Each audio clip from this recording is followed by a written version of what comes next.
Maurice Kamto, le leader du mouvement pour la renaissance du Cameroun, refuse d'être jugé à huis clos alors que sa demande de libération devait être débattue ce 2 avril à la cour d'appel du centre. Maurice Kamto a fait comprendre au juge qu'il ne pouvait pas être entendu dans son bureau. Je vous propose d'écouter Maître Emmanuel Sim au sortir de cette audience au micro de Delphine Foncoutene et Bertrand Tiassé.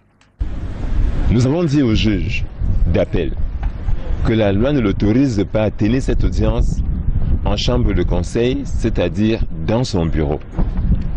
Malgré nos arguments de droit, il a décidé de tenir cette audience d'habeas corpus dans son bureau et donc les avocats conduits par le bâtonnier Yondo Black ont pris la décision de ne pas assister à une telle mascarade de justice et le président Kamto, prenant la parole après, a dit qu'il ne saurait être jugé, entendu dans ces conditions et a demandé à être ramené à la prison principale de Yaoundé.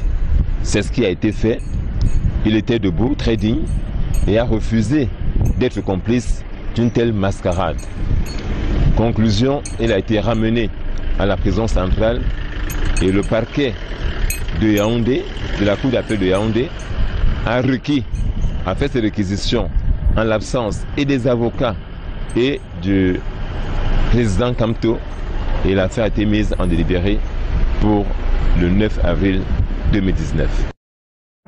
On a beaucoup parlé de normes sur le travail ce jour au ministère du Travail et de la Sécurité sociale. Le maître de séance, de hauts représentants du Bureau international du travail et des organisations syndicales ont longuement planché sur la mise en œuvre des règles du jeu. C'est l'intitulé du rapport des dernières assises de l'OIT à l'occasion de la célébration du centenaire de l'organisation mis sur la table par le ministre Grégoire Owona.